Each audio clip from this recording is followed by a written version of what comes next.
In the shadows of Baldur's Gate 3, a sinister symbol appears again and again.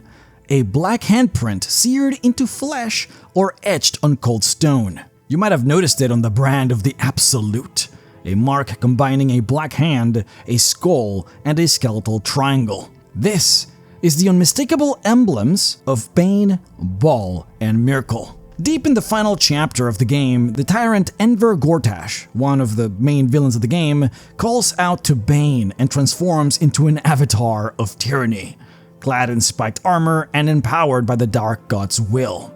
Now, even if you never see Bane himself in the game, his presence is felt everywhere, from goblin cultists who whisper dark prayers to the Absolute, unaware that they're furthering Bane's will, to the very artifact that Gortash wields, the Netherstone named the Edict of Bane. The Black Hand's influence permeates the story. But who is Bane, the Black Hand of Tyranny? Well, to seasoned D&D fans, his name is basically legend, the god of oppression and fear, one of the infamous Dead 3. To casual players, he might just be another evil god's logo on a cultist armor. But to really figure this out, we're gonna have to pull back the curtain on Bane's origins and his dark glory, to discover the lore of the ultimate tyrant that looms behind the scenes, both in the game and of course, into the wider Forgotten Realms lore. However, before we do that, so I just wanted to update you guys on Sands of Doom. We're going to be closing any further purchases in about 3 days or so as we start to get ready to send the final printing numbers over to the printer, and hopefully, soon we can get those books into your hands. So if you want to be part of the first printing run for Sands of Doom, make sure that you head on over onto the link in the description below and grab yourself a copy. Also, if you're planning on updating your address, again, make sure that you do so soon because we're closing everything in 3 days. After that, it is locked. I was hoping to give you guys a little bit more time by uploading this video far earlier, but I had a move scheduled and it took far longer than I thought it would.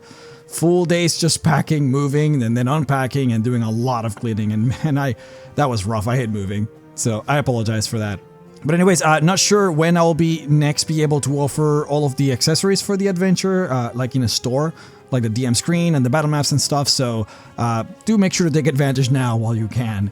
If you only want the PDF of the adventure, you can of course just always get it from my normal online store, so you don't have to worry about that. But the link is also in the description. Also, side note, I also wanted to update you guys on my future plans for Patreon. Now, some of you that have been subscribed to me for a long time know that I used to have a Patreon. It was something that I needed to run several years ago when I was going through a rough financial moment in my life. That money that you guys give me then, graciously supported me and helped me keep myself and the channel going.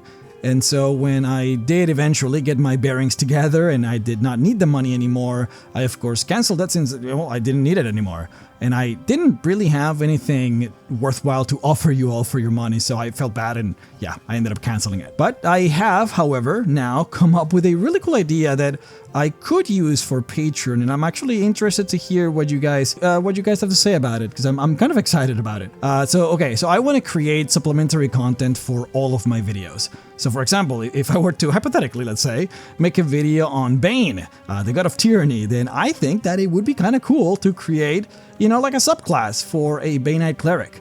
Or if there are several Banite spells, let's just say hypothetically speaking that were released back in 2nd edition, then I think it would be awesome for me to transform them into 5th edition versions of those spells and then release them. I do a lot of research for these videos, and of course, since writing Sands of Doom, I have come to realize just how much I love designing for D&D, that I don't see why I shouldn't combine those two, my love for designing and all the research that I do, and make usable D&D content that actually relates to the videos that I make. Now, of course, I would have to be careful since Forgotten Realms, content is Wizards IP, so I have to come up with a way to do it that does not infringe on their copyright. But, that being said, I do think that the idea is really cool, and I think Patreon would be a really good avenue to do it.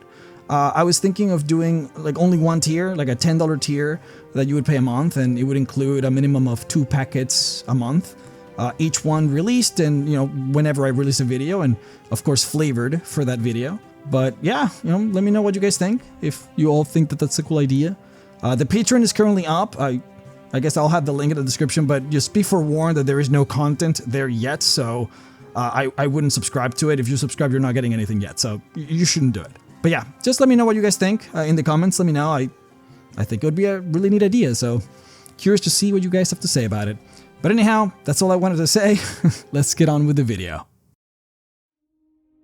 So, Bane's story begins, surprisingly, as a mortal man, albeit no ordinary one. Long before he was ever called the Lord of Darkness, Bane was a human warlord with limitless ambition. We don't even know his original mortal name or where he came from, but we do know that he hungered for power over everything and was utterly ruthless in pursuing it. During his mortal life, Bane forged an unholy alliance with two other like-minded mortals: Bal, a cunning assassin, and Myrkul, a necromancer of noble birth. These three struck a fateful pact, a promise that together they would conquer not just the world, but the heavens themselves. They would eventually become the Dead Three, though that title would not become literal until much later. See, in life, they were simply three friends turned rivals turned co-conspirators, pooling their talents and resources together to achieve immortality and godhood. They were effectively adventurers.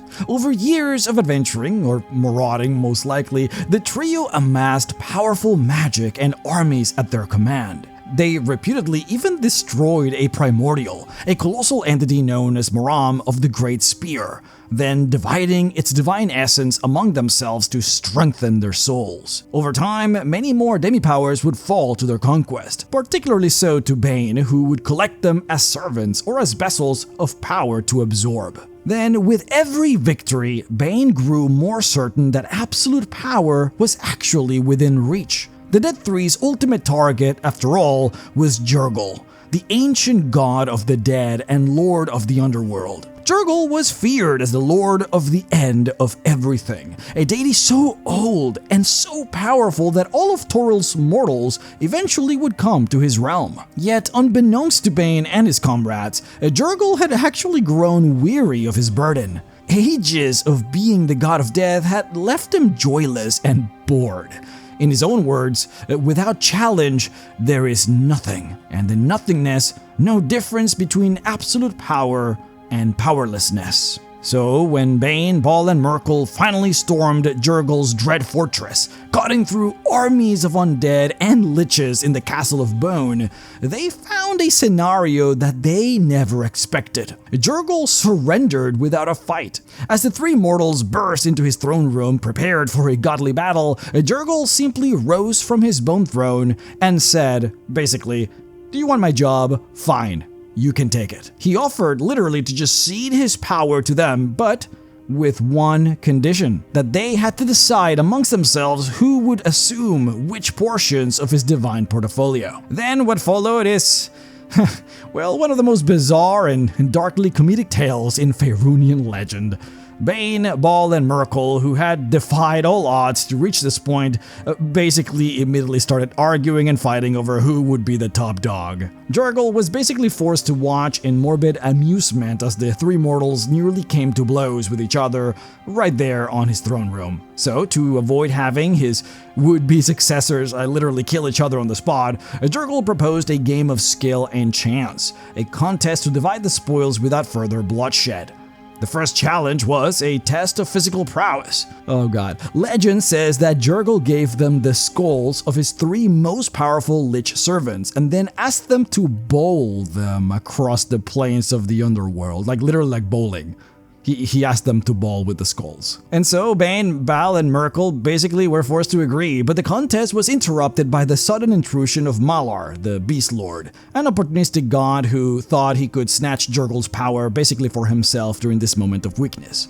Malar ended up chasing after the rolled skulls, trying to ruin the game, until, exacerbated, Jurgal was forced to halt the spectacle and instead suggested that they instead settle the game with an even simpler test of skill, knuckle bones. So Jurgal broke off his own skeletal finger bones and then handed them over to the trio so that they could gamble for the prize. In the dice game, basically Bane emerged as the victor. Then, with triumph in hand, Bane made a declaration that has echoed throughout history. As the winner, I choose to rule for all eternity as the ultimate tyrant. I can induce hatred and strife at my whim, and all will bow before me in my kingdom. Thus, Bane claimed the portfolio of strife, tyranny, and hatred, the power to inspire fear and dominance over all beings. Merkel came in second and chose dominion over the dead, declaring that all of Bane's subjects would inevitably belong to him in the end. Baal, with the scraps, then took the portfolio of murder, vowing that since every living thing could be killed, even the other god's followers were ultimately under his sway. And of course, lastly, Malar, arriving far too late to actually join the game, was left with nothing but his eternal frustration, and presumably a newfound hatred for dice games. But Jurgle, now free of his duties, simply became the trio's advisor and seneschal for a time, guiding them through their new divinity. And so, in one fell swoop, or rather one toss of knucklebones, Bane ascended to godhood. The mortal tyrant had achieved his goal of apotheosis, taking his place in the Ferunian pantheon as the Black Hand, the new god of tyranny and strife.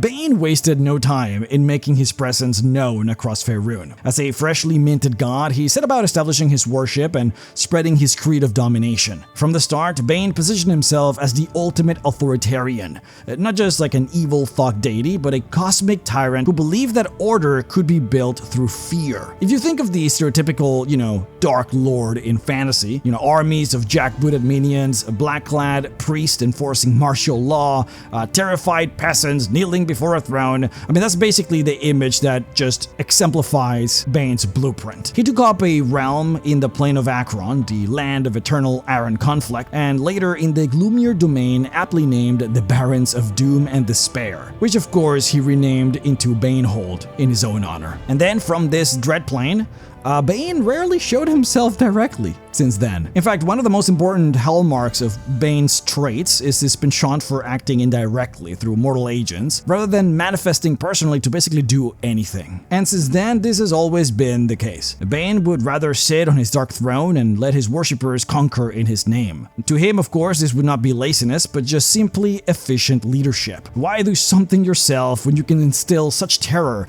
and loyalty in others that they will do it for you? This dynamic is actually exemplified in Baldur's Gate 3, where Bane empowers Enver Gortash as his chosen. Bane never really stomps around the city himself, he never shows up physically, he grants Gortash a measure of his divine authority to subjugate Baldur's Gate with an army of cultists and monstrous constructs, and it is only when Gortash is about to lose that Bane actually chooses to intervene by granting him just briefly a bit of power to help him finish the fight. That is actually the very hallmark of Bane's style in a nutshell, always just ruling from the shadows, pulling puppet strings and making examples of those who fail him. Now, to truly understand Bane's ethos, consider the dogma that he instills in his followers. It is often paraphrased as serve no one but Bane, fear him always, and make others fear him even more than you do. Those who dare stand against the Black Hand will be struck down. Define Bane and die. Or in death, find loyalty to him, for he will compel it. Only through absolute obedience to Bane's will can one grasp true power. In other words, might makes right, and his might is the greatest of all. Bane teaches that the strong not only have the right to rule the weak, they have a duty to do so. Society functions only when people know their place, enforced at the edge of a sword, if necessary. He doesn't promote wanton chaos or destruction for its own sake. Bane craves order, albeit a perhaps twisted kind of order, one that always has him at the top. In Bane's ideal vision, everyone from kings to beggars would kneel to a hierarchy of iron-fisted tyrants, each level fearing the lash of the one above, all the way up to Bane himself on his dark throne, its cruelty effectively cloaked in structure. As a result, Banite regimes throughout history often present themselves as bringing order and stability. And sometimes, they genuinely do so, at least initially. See, a village terrorized by bandits might actually welcome a Banite lord who rides in, hangs the brigands on hooks, and imposes strict law and order. The Forgotten Realms lore even notes that in many desperate times, worshippers of Bane have been seen in many times as saviors. They have slaughtered marauding orcs, they have overthrown decadent rulers, and they have rescued several armies from defeat. But of course, the freedom that these people trade for their security is often in the end horrifying. Under Banite's protection, the village might next see dissidents tortured in the square, and then citizens be branded with that black hand that marks their submission. As the saying goes, meet the new boss. Far worse than the old boss. Bane's tyranny tolerates no dissent, no mercy, and certainly no retirement plans for those that serve him beyond death, and perhaps not even after death. And so, with Bane's ascent to godhood, his two comrades as well took their places. Myrkul as the god of the dead, and Bal as the god of murder. The three new deities often schemed together and were collectively dreaded. But make no mistake, Bane was always the dominant figure among them. He was always the mastermind, the one with the grandest ambitions. In fact, one could argue that Bane was never satisfied even after becoming a greater god. While he enjoyed alliances and pawns, deep down he believed that he should rule over all deities, not just mortals. A telling example of Bane's overweening ambition was his obsessive hatred of Mystra, the goddess of magic. Bane loathed many of the Faerunian gods, particularly of course the good ones, but Mystra always held a special place in his black heart. Magic, after all, underpins literally everything. If Bane could control the portfolio of magic, he would truly have dominion over creation. Thus, he would spend a great deal of effort researching just how one god could destroy and absorb another god's power. In the lore, it's funny because he would literally fantasize about torturing Mystra to death and consuming her essence, adding the weave of magic to his own portfolio, a goal that disturbed even his own fellow evil gods. Because of course, you know what happened in the stories of the Forgotten Realms whenever Mystra is killed. Chaos and destruction always happens. Destruction to many of the gods, by the way. But anyhow, it is believed that this mad thirst for supreme power is actually what drove Bane to make one of his most consequential moves: the theft of the Tablets of Fate. See, the Tablets of Fate were cosmic artifacts crafted by Ao, the overgod who stands even above the gods. About 150 years ago, to the current timeline, Bane convinced Myrkul that together they should steal these tablets from Ao's celestial domain. Why? Oh, well, they suspected, wrongly by the way, that Ao's own power might be tied to the tablets,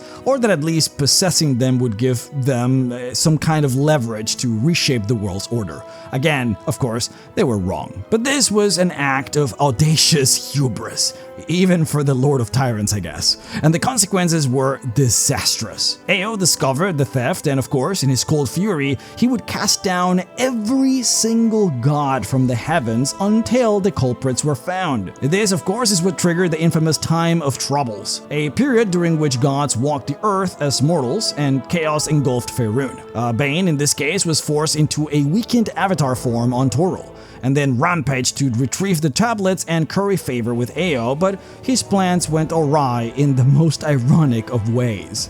In the city of Tentras, Bane found himself face to face with Torm, the god of courage and duty, one of the very good deities, of course, that Bane hated the most. The two fought in a titanic battle, but in the end, Torm sacrificed himself to utterly destroy Bane. The Lord of Darkness and the Loyal Fury both annihilated each other in an explosion of divine power. Bane's avatar was no more, and his black soul howled its last, at least for a time. This was actually the moment that gave Bal, Bane, and Myrkul their grim moniker of the Dead Three, as, well, all three perished during the Time of Troubles. Myrkul was slain shortly after Bane by Midnight, who was a mortal wizard who then would ascend as the new Mystra, and Bal was killed by the mortal Cyric with the sword Godsbane. It was an incredible overall just reversal of fortune, from near omnipotence to utter defeat, basically in a matter of days. Ao, to to restore balance, chose to elevate the mortal Cyric to godhood, and then gave him the portfolios of strife, death, and murder, everything that the Dead Three once held. Thus, Cyric became the new divine tyrant in the pantheon, alongside a new Mystra as the goddess of magic and a new Kelemvor as the god of the dead. And then Bane was, well, just officially considered dead. Of course, though, gods of tyranny have a way of coming back, and, well, Bane is nothing if not a meticulous planner. Even as his essence was torn apart by Torn's final strike, Bane had contingencies in place. And one of those contingencies was his son, a half-demon fiend named Yaktu Zvin, often called the Godson or the New Darkness. Zvin's origins are murky and frankly seemingly deliberately shrouded in lies. Some say that his mother was a greater demoness. Others whisper that he was actually born of a mortal woman, a fallen paladin corrupted by Bane, according to one legend. Either way, Yaktu Zvin was a being of great evil in his own right, essentially a demigod. Now, before the time of troubles, Bane had imprisoned Zvin beneath the city of Sentinel Keep, perhaps because he didn't fully trust his son. But when Bane died in the time of troubles, those wards that kept him broke and Zvin was loosed upon the world. During the next decade or so, while Cyric tried, and to be fair often failed, to live up to being the new god of strife, many of Bane's oldest followers were unsatisfied and unconvinced. Some even refused to accept that their master was truly gone. Others pragmatically pretended to convert to Cyric, but secretly prayed that Bane would return to punish the usurper. The Centarum, the infamous organization of mercenaries and dark priests based in Sentinel Keep, fractured during this time. One faction, led by the high priest Zal Shembril,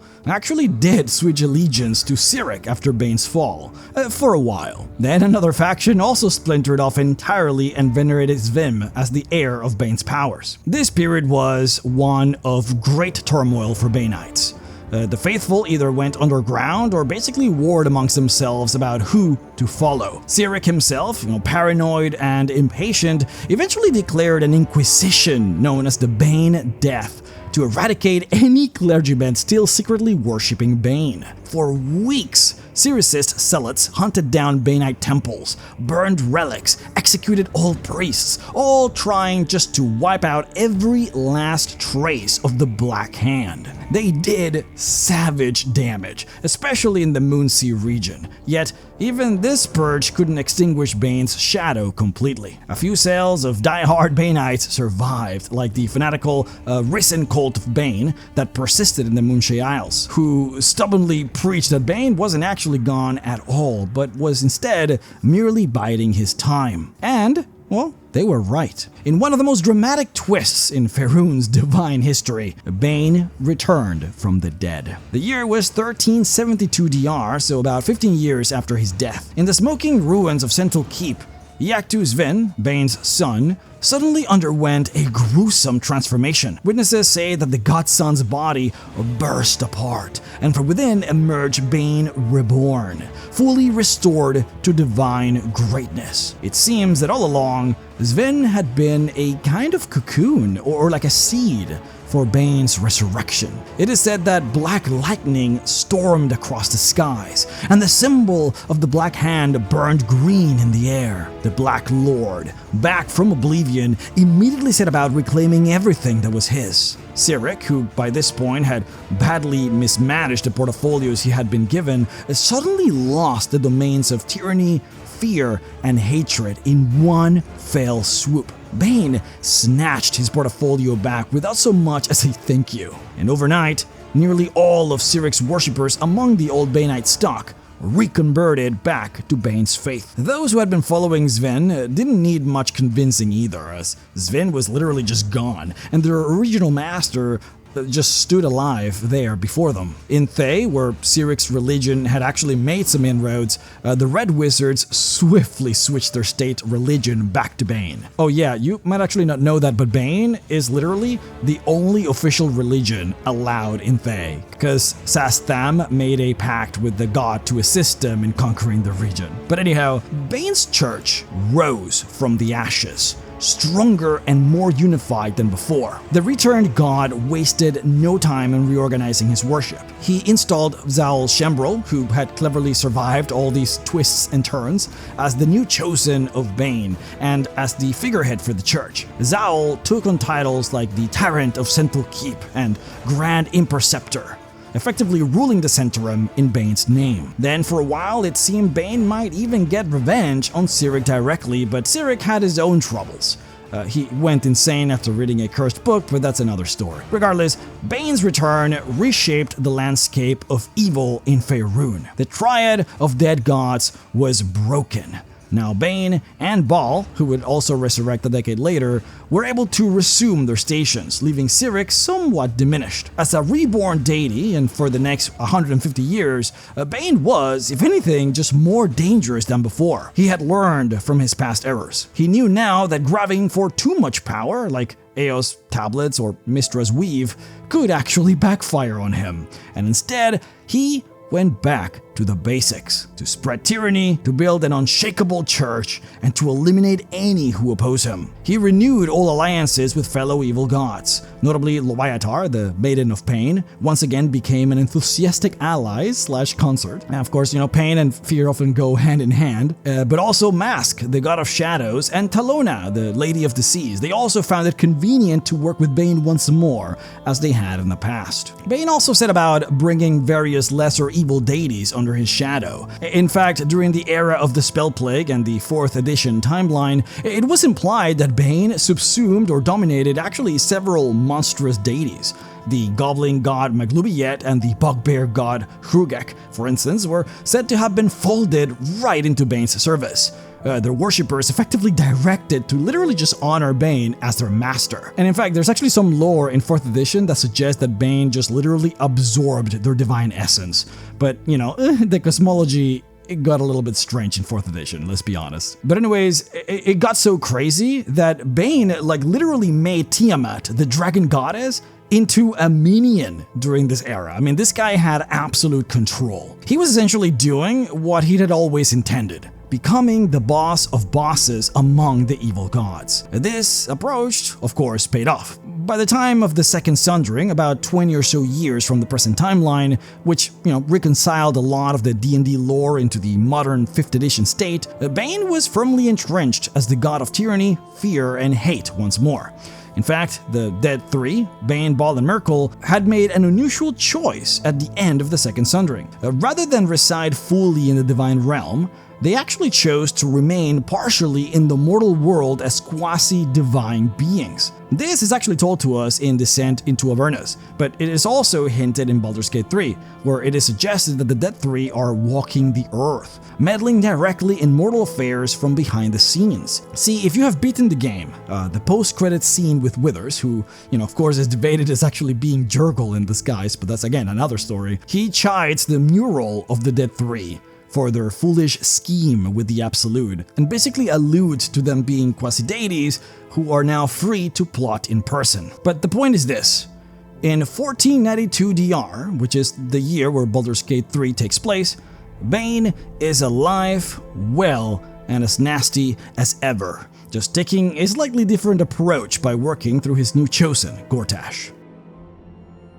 But now, let's actually go back a bit and delve deep into the Church of Bane. The institutions, the rituals, and the followers that keep the Black Hand's influence alive in the world. Bane's worshippers are known collectively as Baneites, and they are among the most feared cultists in Faerûn. During Bane's, death, Cyric and others tried to eradicate them, but as we have seen, Baneites endured and bounced back. In the current age, the Church of Bane is a massive, well-organized machine of oppression. One attribute has always set Baneites apart from, say, the wild cultists of demon lords or the insane followers of Cyric. That is, that Baneites are disciplined. They follow a strict hierarchy, basically like an army. In fact, many of Bane's clerics are multi-classed as fighters, as blackguards, which are anti-paladins, or even monks, professions that all value structure and combat skill. A Banite temple often resembles a fortified set of barracks. So that should tell you all that you need to know. In these priesthoods, there's always a chain of command,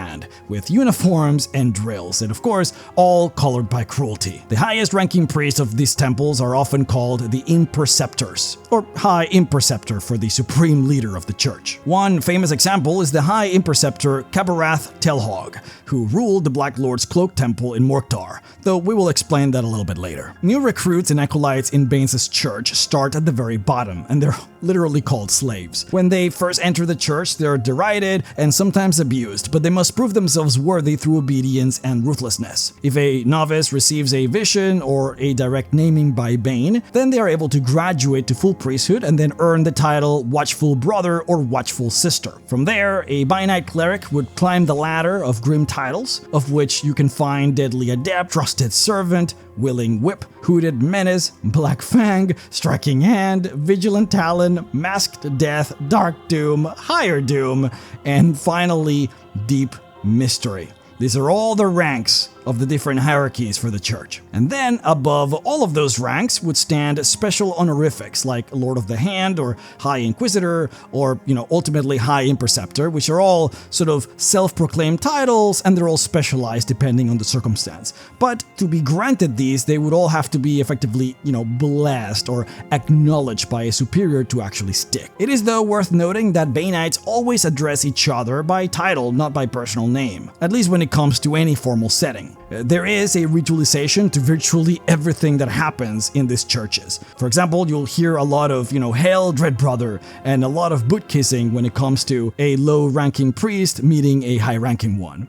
Yet despite of all of these rigid hierarchies, Bane has historically encouraged a bit of internal competition as well. He doesn't actually mind when his priests, politic between each other or even kill each other, as long as it in the end results in the strongest rising to the top. In earlier eras, the church was actually riddled with rival factions. Oftentimes this took on the form of wizards who sought power through Bane, eventually becoming liches, versus the actual orthodox clerics, traditional priests. An example of this would be when these rivalries came into a head with figures like Saul Shembril, the previous chosen of Bane, and Manshun, the leader of the Centurion Wizards, both who would eventually, split the Banite faith into cliques. Bane actually allowed these schisms for a time, perversely delighted that his followers were literally embodying strife amongst themselves. Of course, the infighting ultimately made it easier for Cyric to shatter the church later, something that Bane likely will not allow to happen again. Since his return, the dogma has actually been now to close ranks and serve the Black Hand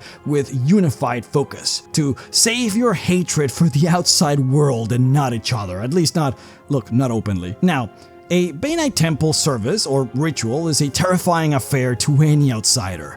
There are no public holidays or festive gatherings, since, Bane's faith isn't really about joy or community. Instead, rituals are held whenever a high-ranking priest would declare so, usually to happen in the darkness or at midnight. The ceremony usually involves an underground vault or a windowless chamber draped in black. The only light comes, in this case, from flickering torches or eerie green witchlight. In the middle of the space would usually stand a black altar, typically a simple stone block painted or draped in black. Often there would be a great empty throne simply set behind the altar that would symbolize Bane's invisible presence. Then, if the priests are fortunate or particularly showy, they might have an illusion or magical effect of a giant floating black hand that hovers above the altar, like a spiritual weapon, if you want to see it that way. An iconic symbol, in this case, the black hand, of Bane, literally looming over the congregation. The services would involve, at this point, rhythmic drumming, low chanting of Bane's name and titles, and perhaps a grim hymn or two. Think maybe less of a choir and more of a dirge. And of course, a lot of sacrifice. Bane demands that enemies and traitors be offered up to cement his dominion. The victim is usually an intelligent being, since Bane prefers to sacrifice to understand, the fear of what's happening. In this case, the sacrifices are forced to bow and beg before Bane, humiliated publicly and then ritually tortured, which includes usually to be whipped, cut, or beaten, all meant to evoke maximum terror and despair. Only when they have truly known dread do they finally meet death, which is often done by a cruel method like being flogged to death or crushed. And when crushed, this is usually done by the floating spectral hand of Bane that literally just squeezes the life out of the sacrifice. The assembled Banites would of course watch with stoic pride, as it hardens their own resolve, reminding them that this is the fate that awaits anyone, potentially including them, who betray the Black Hand. It is utterly brutal, but that brutality is in fact the point.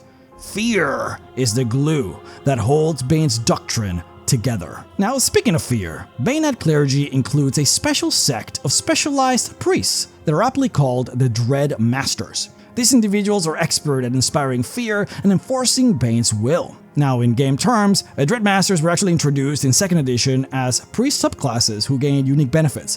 For example, they are completely immune to fear, they can project an aura of fear to send, crowds running or cowering, and they are often made to carry horrifying magical items like the Rods of Terror or the Wands of Fear, which in their hands would become even more powerful tools to, of course, encapsulate Bane's cruel methods. Now, what's cool is that Bane actually gives his clerics a lot of unique and interesting spells, all of which are, designed to encapsulate Bane's cruel ways of accomplishing his goals. One of which is called Spirit Annihilation, a ritual so foul it was struck from common memory and only now found in ancient scrolls. With it, a Banite cleric can utterly erase a defeated enemy's soul. Not merely kill, but just destroy their soul utterly, so that not even resurrection magic or a speak with dead spell could offer any hope or information. It is the ultimate way to snuff someone out, an act of spite to ensure the victim can never be brought back or even commune with. In Baldur's Gate 3, thankfully, you do not see that spell in use, otherwise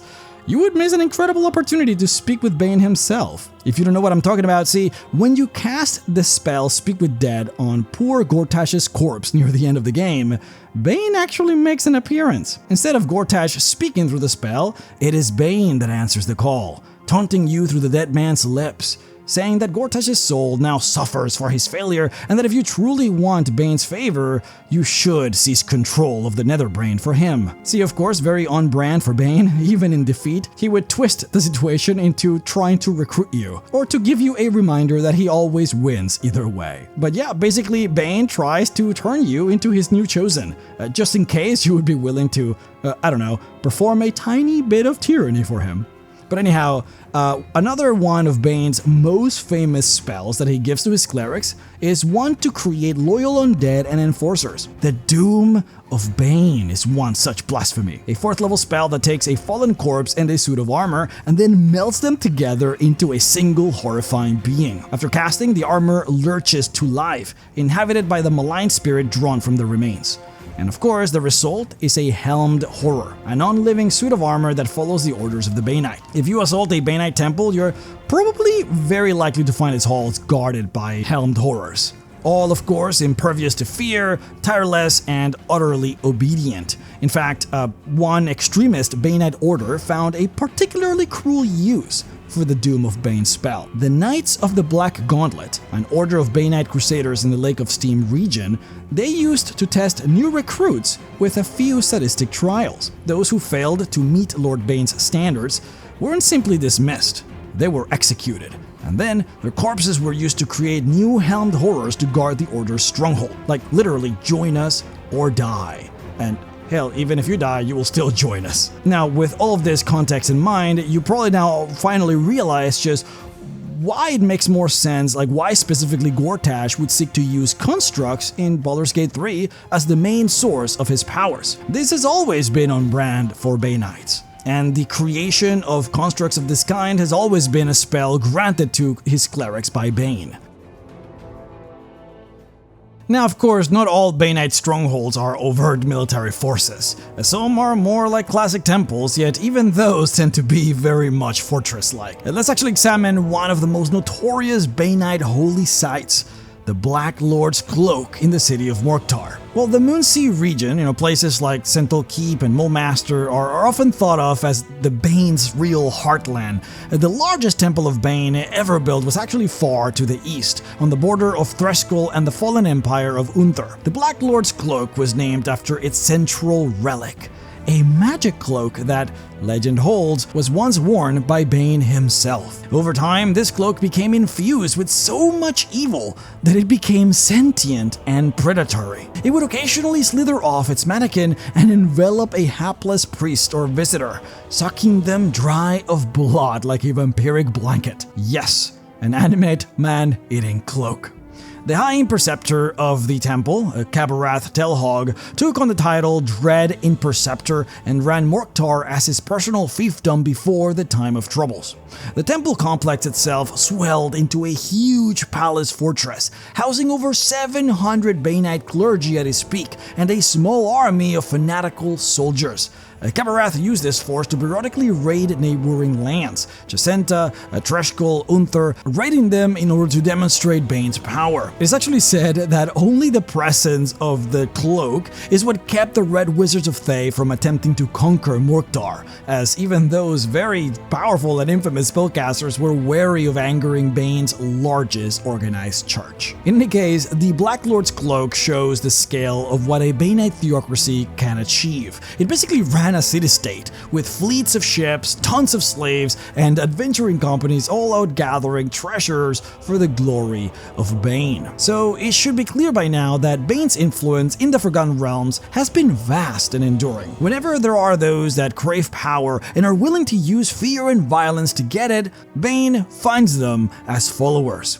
We see it in Baldur's Gate 3 with characters like Gortash, whose entire rise to rulership of the city involves deceit, weaponizing fear, and making a literal pact with a devilish elder brain. All very Banite moves if there ever were. As long as beings strive for power over each other, Bane will never truly fade. Now, Bane's enemies are numerous. Unsurprisingly, of course, virtually every single good-aligned deity and their followers oppose him. He has a special enmity for the trio of good gods known as the Triad, Tyr, god of justice, Torm, god of heroism and duty, who already killed him once, and Ilmater, god of compassion. He also, of course, hates Helm, the vigilant guardian, and Lathander, the morning sun that heralds new hope. These gods represent everything that Bane's nightmarish order stands against. And as noted, Bane absolutely despises Mystra, the mistress of magic, because her position represents real power he could never obtain, making her a coveted target in his grandest dreams of conquest. Within the evil pantheon, Bane's relationship with Cyric is one of mutual hatred and rivalry. Cyric was a usurper who stole Bane's portfolio and failed to keep it. Bane undoubtedly considers him a mad dog that needs to be put down. In novels and lore, their cults have clashed repeatedly. Interestingly, after Bane's resurrection, Cyric of course tried to get revenge by instigating the destruction of Sentinel Keep. But tit for tat, Bane ultimately came out on top with his return. The two do not directly confront each other in current lore, but the animosity is still ice cold. Meanwhile, Bane's relationship with his old comrades, Bal and Merkel, is, as you can imagine, complex. They were allies, and then they all died, and now all three are back. Bane, of course, historically commanded Bal, and both Bal and Merkel have tended to defer to Bane's leadership. Now that they are quasi-divine and running around mortal worlds, the Dead Three cooperate to an extent, as we of course see in Baldur's Gate 3 and the Cult of the Absolute as a joint venture. But knowing their nature, it wouldn't surprise anyone if Bane eventually tried to dominate the other two again. After all, the game implied the three were up to their own schemes beyond the Elder Brain plot, something Withers, potentially Jurgle, chastises them for. Possibly implying, though it is fairly obvious at this time, that Bane might have been trying to double-cross Bal and Merkel the whole time. Of course, trust among villains is always in short supply. But to sum it up, Bane is the quintessential villain that always comes back for more. He started as a mere man with an outsized ego, gambled with gods and won immortality, became the most feared deity in Faerun, failed due to his overreach, and then clawed his way back to life through dark design. His creed, which is order through fear and dominance through pain, has left deep scars on the world, from Sentinel Keep's decades of tyranny under his priests, to the ravages of the Black Gauntlet Knights, to the everyday cruelty of a village elder who decides to worship Bane so he can terrorize his neighbors with impunity. And yet, he's not a simple-minded brute. Bane is patient, calculating, and even charmingly civil when it suits him. In some lore, he's described as a handsome, cultured nobleman when he possesses a mortal host, smiling even as he ruins lives. His priests likewise carry themselves with a cold, confident civility.